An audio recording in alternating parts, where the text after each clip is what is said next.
Welcome to our explanation of the Five of Hearts birth card. Very interesting card because it's the Venus card on the Saturn line. And the Saturn line, if you look closely, brings in odd numbers, and that means diversity, change, instability. Two threes, a 9, a 7, and a 5, before then moving on to the Uranus line. That brings a lot of diversity into the life of a Five of Hearts. There aren't many birth cards for the Five of Hearts. One is the 30th of October, the other one is the 28th of November, and the 26th of December. So those are the only three birth days in a year that hold a Five of Hearts birth card. As a planetary ruler, however, there could be different birthdays because the cards prior to the Five of Hearts apply. In Mercury, we have the Three of Clubs. And the Three of Clubs is the author's card, the card of the written and the spoken word. So we're talking about mental options here because it's about creativity and it's about diversity. The three comes from the two and now wants to expand. And on the downside, it has the worry that there's never enough information, never enough knowledge. On the upside, there's a very clear path, a very clear mind. But being a 5, that 3, in addition to all the other odd cards, makes it more likely that there is a worry and there's an instability on the mental side. And as always, when there's a lot of movement, that movement or that freedom can liberate, but it can also exhaust you. So pay good attention to your thoughts, give them order, give them clarity, and ensure this way that you are not left behind exhausted because of the many mental options, the many thoughts that are available to you and your mind. The Three of Spades in Venus. That's the actor's card. And you can expect a lot of creativity and inventiveness, but also a lot of worry that the three naturally brings with. The Three of Spades adds a layer of artistic or emotional struggle, a searching for beauty through experience. The three wants the experience, and the spades brings in the lifestyle, the artistic elements. However, as an odd card in a position that actually likes stability, relationships, consistency, permanence, that Three of Spades is often a little out of its wits in that position. So that may be an additional challenge for the Five of Hearts to find stability in relationships, because there's always an element of not enough, of more freedom, of more expression. Then we come to Mars, and here we'll find the Nine of Hearts. And the Nine of Hearts, in that position of dynamism, of aggressiveness, of moving forward with conviction and determination, brings in a semi-fixed card, the Nine of Hearts being connected or having its soul twin in the Seven of Diamonds. So the Seven of Diamonds sits in the double Venus position and the Nine of Hearts sits in the double Saturn position in the spread, as you can see. And this means that emotional frustrations and disappointments are part of an aggressive pursuit. So the Nine of Hearts in Mars needs to learn to let go, and let go gracefully, not put up a fight. It's the card of universal love.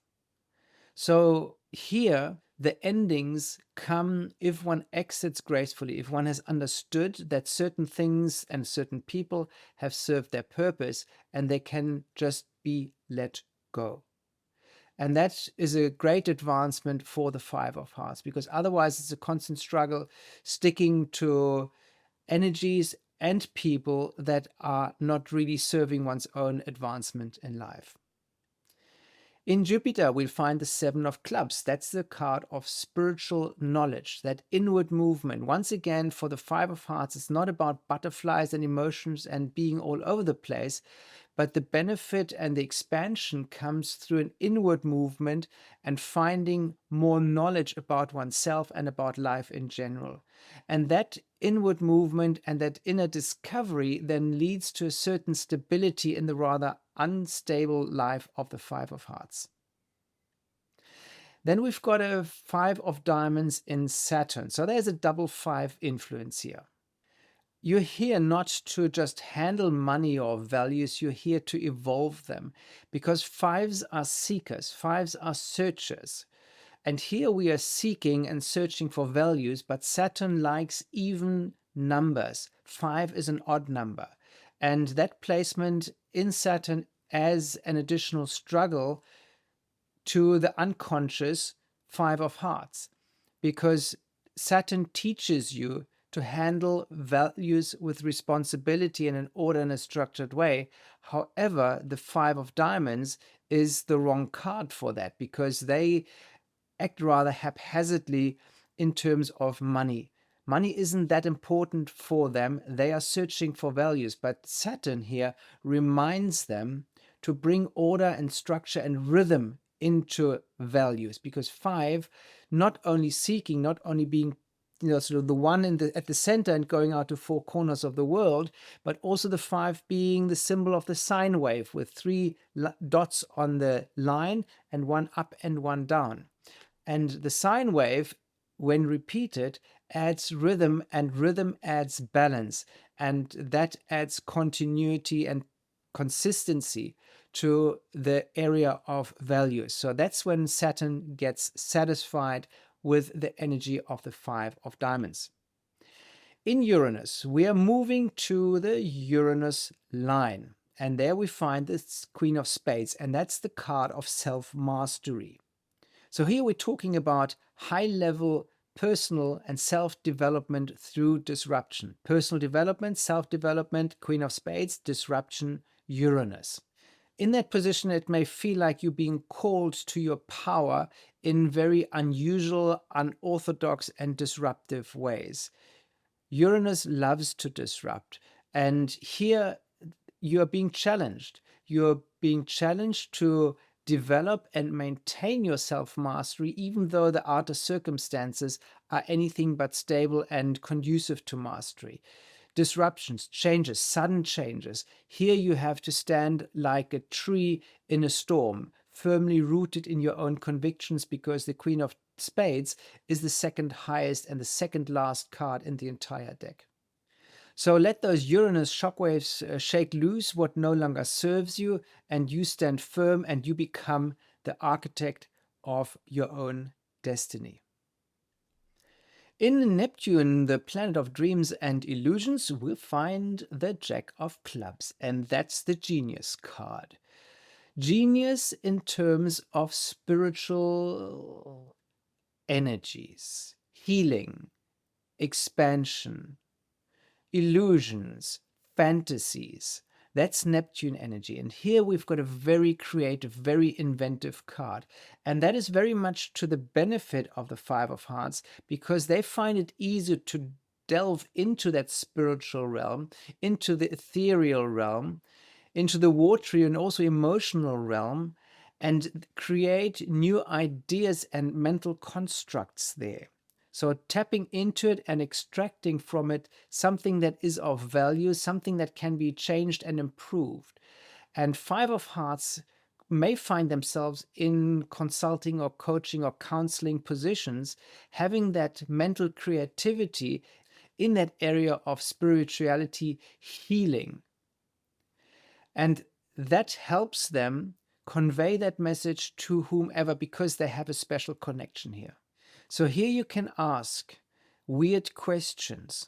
Here you can explore. Here you can improve and change things. After all, the Jack is a court card, so it's on a higher level. And in the club suit, it has the ability to connect to mental constructs, to invent, to think up new schemes. And in connection with Neptune, those schemes and inventions are always related to healing, to the advancement on a spiritual level, to ethereal subjects. So that's very, very useful in that life path for the Five of Hearts.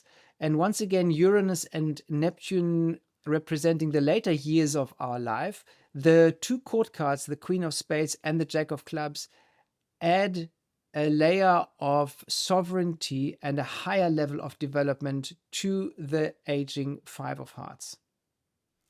Finally, we've got Pluto. That is the Nine of Diamonds. Nine of Diamonds speaks of, on the negative side, of financial losses, frustrations, disappointments. On the higher side, it's the card of universal values, the ability to be generous. Generous with knowledge, generous with values. So let go, because 9 is a number of endings. And under Pluto, the planet of transformation and ego and death, having a 9 means that your life theme revolves around endings, financial endings, value endings. So things always come to an end. You need to understand this, and that makes perfect sense when you look at the very uneven life path that you as a Five of Hearts has, because all your odd cards, and odd cards means change, and change means one thing is being left behind for the sake of another thing. And when something is left behind, it comes to an end. But that change throughout your life also extracts value, because there is no stagnancy. And your ability to extract the value from those endings in your life periods, that adds value, and that is really transformative for you. Once again, what you leave behind may sting, but it's always in exchange for something better, something higher. Endings are normal, endings are natural, and we can make the most of it when we let them happen, when we don't stand in the way with our ego, with our desire to hold on for dear life. That life ends, and periods also end. And the better you flow with them, the better for your life. So that is a quick explanation of the Five of Hearts birth card with its rather interesting and challenging life cards, planetary cards on the Saturn and then sort of on the Uranus line. I hope you found it of interest, and I'll see you with the Six of Hearts. One thing I'd like to add here is a certain pattern that we recognize upon deeper observation. If you look at the Three of Hearts, the Three of Hearts has a Three of Diamonds as its Saturn card, and then a Seven of Diamonds as its Pluto card. The Two of Hearts has a Two of Diamonds as a Saturn card and a Six of Diamonds as its Pluto card. The Five of Hearts has a Five of Diamonds as its Saturn card and the Nine of Diamonds as its Pluto card. So here we've got three cards of the heart suit that both have diamonds cards in Saturn, which is the teacher, and diamonds cards in Pluto, which is about transformation, about things that need to be addressed in this lifetime. So there's a heat for these. So there's a heat that these three hearts cards should take when it comes to financial and value matters. They have to learn a lot, and often they resist it. And that's what causes hardship on the emotional side, but also hardships on the value and on the financial side.